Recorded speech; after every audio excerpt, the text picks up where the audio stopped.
Hello student, আজকে আমি নিয়ে এসেছি আসাম ক্লাস 6-এর chapter number 7 part number 7 Apu এবং দুর্গা। তো প্রথম যেটা পার্টে আমরা ডিসকাস করেছি প্রথম কোয়েশনগুলো, এখন নেক্সট পার্টে আমরা বাকিগুলি ডিসকাস করব। তো এটা হলো পার্ট 2, এগুলি দেখে নেবে। প্রথম পার্ট যারা দেখেননি তারা দেখে নেবে, আমার ইউটিউব চ্যানেলে আছে, সেটা দেখে নেবে। শুরু করি আমরা। আর আপনারা এই চ্যানেলটি সাবস্ক্রাইব করে নেবেন, এই ভিডিওটি খুব বেশি শেয়ার করবেন। তো এখানে দেখুন, প্রথম এগুলি আমরা অলরেডি ডিসকাস করেছি, তবে একবার বলে দিই। দুর্গা ওর ছোটো ভাইকে কী আনতে বলছিল? তো নুন এবং তেল। তো অপশান খ শুদ্ধ হবে। সর্বজয়াকে, সর্বজয়া হলো অপু ও দুর্গার মা, তো এটা গ নম্বর শুদ্ধ হবে। এখন আমরা নেক্সট জিনিস আমরা ডিসকাস করব, ভাষা অধ্যয়ন। তো গ্রামার পোর্শন আমরা দেখব। তো দেখুন, একটু আমরা নিচের বাক্যগুলি দেখো। একটু পরে সর্বজয়া গলা শোনা গেল যে দুর্গা ও দুর্গা, হ্যাঁ, আর একটু আটা বের করো না, মা মুখে বড্ড লাগে। উপরের উদাহরণে মোট অক্ষরে লেখা শব্দগুলি মনোযোগ দিয়ে দেখো না। দেখুন, দুর্গার নাম দেখুন, আসল দেখো দুর্গা, আসল নাম কি তার? দুর্গা। ঠিক আছে, উচ্চারণের সুবিধার জন্য দুর্গা হয়েছে দুর্গা। ঠিক আছে, এরপরে একটু হয়েছে একটু। তো এগুলিকে কি বলা হয়?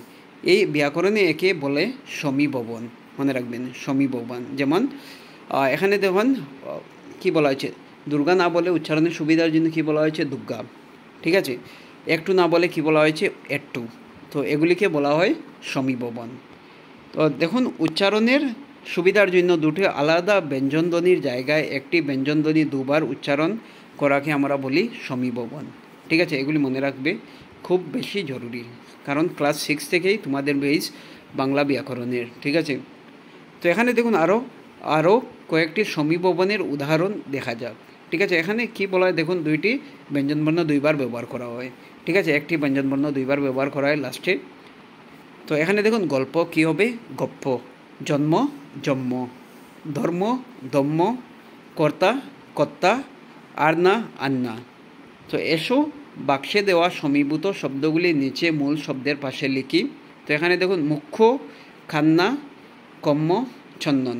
তো কর্ম কী হবে? কম্ম। ঠিক আছে, কাদনা হবে কান্না। এরপরে দেখুন, চন্দন হবে চন্দন, আর মূর্খ হবে মূর্খক। ঠিক আছে, এগুলি দেখে নেবে। আচ্ছা, নেক্সট দেখুন, একবচন বহুবচন।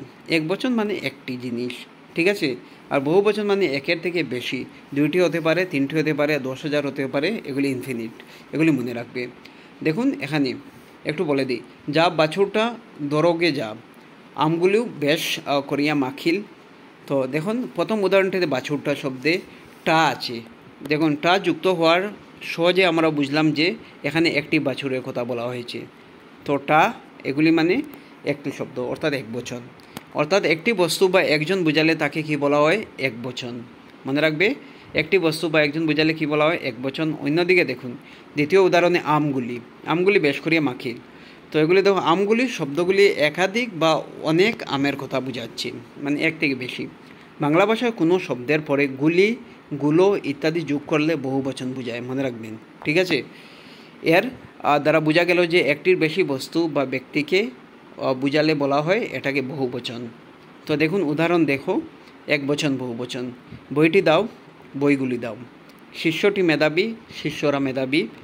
কাকুকে ডাকো, কাকুদের ডাকো। ঠিক আছে, কাকুকে মানে একবচন, আর কাকুদের মানে বহুবচন। জামাটি দাও, তো জামাগুলো দাও। ঠিক আছে, টি দিয়ে একবচন, আর গুলো, ঠিক আছে, এগুলি দিয়ে বহুবচন।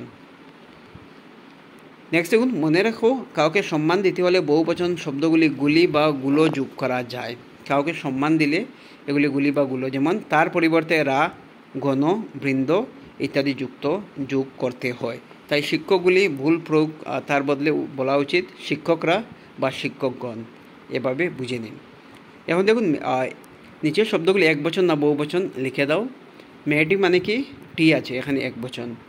ঠিক আছে, নক্ষত্রমালা, মালা আছে, ঠিক আছে, এখানে বহুবচন, মানে এক থেকে বেশি। পণ্ডিত, এগুলি একবচন। ঠিক আছে, একজনকে বোঝাচ্ছে পণ্ডিত। বৃক্ষ সমূহ, তো সমূহ দিয়েও বহুবচন বোঝায়, তো বহুবচন মনে রাখবে। দেহখানি, এটা নিজের দেহের বিষয় বলা হয়েছে বা একটি দেহের বিষয় বলা হয়েছে, এই জন্য একবচন। ফুটবল টা, আগে বলেছি যে টা, টি এগুলি দিয়ে কী বোঝায়? একবচন, তাহলে এটা একবচন। আজকের জন্য এতটুকু। Thank you so much. এই ভিডিওটি শেয়ার করবেন, এই চ্যানেলটি সাবস্ক্রাইব করে নেবেন। Thank you so much.